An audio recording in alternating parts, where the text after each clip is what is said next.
7 जून 2025 को निर्जला एकादशी है।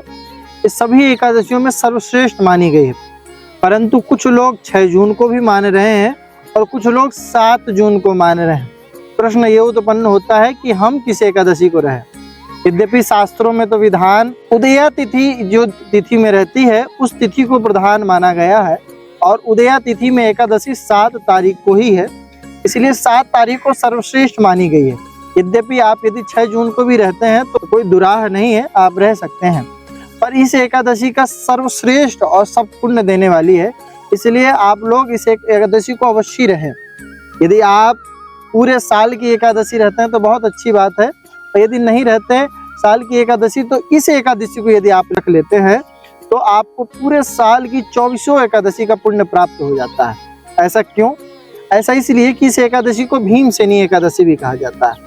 शास्त्र और महाभारत में ऐसी कथा आती है कि 5 पांडव युधिष्ठिर, भीम, अर्जुन, नकुल, सहदेव, द्रौपदी सहित सभी लोग एकादशी का व्रत रहते हैं।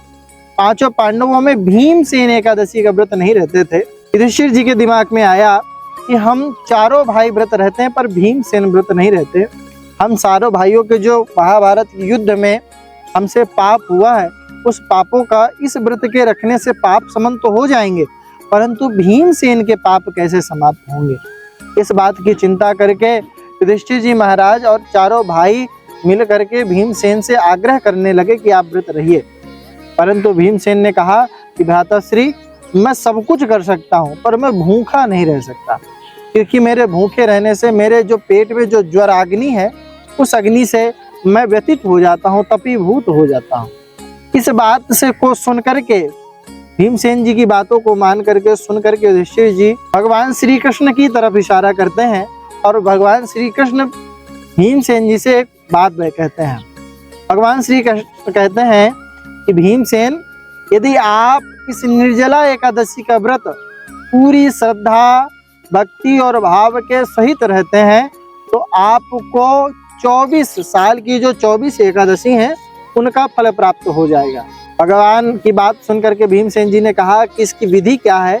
भगवान ने सारी विधि बताई और भीमसेन जी प्रातः काल शीघ्र उठ करके ब्रह्म मुहूर्त में स्नान करके, स्नान करने के पश्चात पूरी तरह स्वच्छ वस्त्र धारण करके भगवान श्री शालिग्राम भगवान का 108 मंत्रों से तुलसी से अर्चन करने के बाद भगवान को प्रणाम किया और हरे कृष्णा हरे कृष्णा हरे कृष्णा इस मंत्र का दिन भर भीमसेन जी ने उच्चारण किया और उस मंत्र और उस जप के फलीभूत होकर के उनके कौरवों और पांडवों की इस भीषण महाभारत युद्ध में जो पाप उत्पन्न हुए थे वो सारे पाप समाप्त हो गए।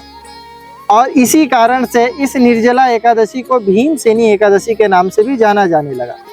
यदि आप भी हर व्यक्ति से, हर गृहस्थी, सन्यासी, यति से कोई न कोई दिन में पाप बन ही जाता है, यदि आप भी इन सभी पापों से मुक्त होना चाहते हैं तो आप इस व्रत को अवश्य रखे करें और ये व्रत का जो वीडियो है ये सब तक शेयर करें जिससे सब लोग लाभ ले सकें। कमेंट में हरे कृष्णा यदि वीडियो अच्छा लगा है तो लिख करके भेजें और कुछ नहीं तो 5, 10, 2, 4 लोगों तक ये वीडियो शेयर कीजिए, शायद आपके वीडियो शेयर करने से कोई एक व्यक्ति का लाभ हो सके।